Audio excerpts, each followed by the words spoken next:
नमस्कार दोस्तों, आज मैं आपको एक कहानी सुनाने जा रही हूँ जिसका शीर्षक है सबसे कीमती वस्तु। राजा महेंद्र नाथ हर वर्ष अपने राज्य में एक प्रतियोगिता का आयोजन करते थे जिसमें हजारों की संख्या में प्रतिभागी भाग लिया करते थे और विजेता को पुरस्कार से सम्मानित किया जाता था। एक दिन राजा ने सोचा कि प्रजा की सेवा को बढ़ाने के लिए उन्हें एक राजपुरुष की आवश्यकता है जो बुद्धिमान हो, समाज के कार्य में अपना योगदान दे सके। उन्होंने राजपुरुष की नियुक्ति के लिए एक प्रतियोगिता आयोजित करने का फैसला किया। दूर दूर से इस बार लाखों की तादाद में प्रतियोगी आए हुए थे। राजा ने इस प्रतियोगिता के लिए एक बड़ा सा उद्यान बनवाया था जिसमें राज दरबार की सभी कीमती वस्तुएं थी। हर प्रकार की सामग्री उपस्थित थी, लेकिन किसी भी वस्तु के सामने उसका मूल्य निश्चित नहीं किया गया था। राजा ने प्रतियोगिता आरंभ करने से पहले एक घोषणा की कि जिसके अनुसार जो भी व्यक्ति उस उद्यान से सबसे कीमती वस्तु लेकर के जाएगा, सामने उपस्थित होगा, उसे ही राजपुरुष के लिए स्वीकार किया जाएगा। प्रतियोगिता आरंभ हुई। सभी उद्यान में सबसे अमूल्य वस्तु तलाशने में लग गए।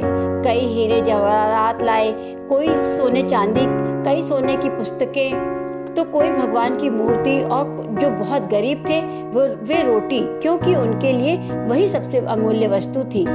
सब अपनी क्षमता के अनुसार मूल्य को सबसे ऊपर आंकते हुए राजा के सामने उसे प्रस्तुत करने में लगे हुए थे। तभी एक नौजवान राजा के सामने खाली हाथ उपस्थित हुआ। राजा ने सबसे प्रश्न करने के उपरांत उस नौजवान से प्रश्न किया, अरे नौजवान, क्या तुम्हें इस उद्यान में कोई भी वस्तु अमूल्य नजर नहीं आई? तुम खाली हाथ कैसे आ गए हो? राजन, मैं खाली हाथ कहाँ हूँ, मैं तो सबसे अमूल्य धन इस उद्यान से लाया हूँ। नौजवान बोला, तुम क्या लाए हो? राजा ने पूछा। मैं संतोष लेकर आया हूँ महाराज, नौजवान ने कहा। क्या संतोष इनके द्वारा लाए गए इस अमूल्य वस्तुओं से भी मूल्यवान है? राजा ने पुनः प्रश्न किया।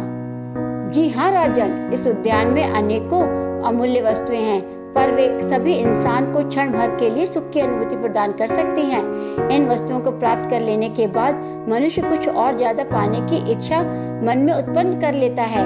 अर्थात इन सबको हासिल करने के बाद भी इंसान को खुशी तो होगी, लेकिन वह क्षण भर के लिए होगी। लेकिन जिसके पास संतोष का धन है, संतोष के हीरे जवाहरात हैं, वही इंसान अपनी असल जिंदगी में सच्चे सुख की अनुभूति और अपने सभी भौतिक इच्छाओं पर नियंत्रण कर सकेगा। नौजवान ने शांत स्वर में उत्तर देते हुए कहा। नौजवान को लाखों लोगों में चुना गया और उसे राजपुरुष के लिए सम्मानित किया गया। धन्यवाद। नमस्कार दोस्तों, आज मैं आपको एक कहानी सुनाने जा रही हूँ जिसका शीर्षक है सबसे कीमती वस्तु। राजा महेंद्र नाथ हर वर्ष अपने राज्य में एक प्रतियोगिता का आयोजन करते थे जिसमें हजारों की संख्या में प्रतिभागी भाग लिया करते थे और विजेता को पुरस्कार से सम्मानित किया जाता था।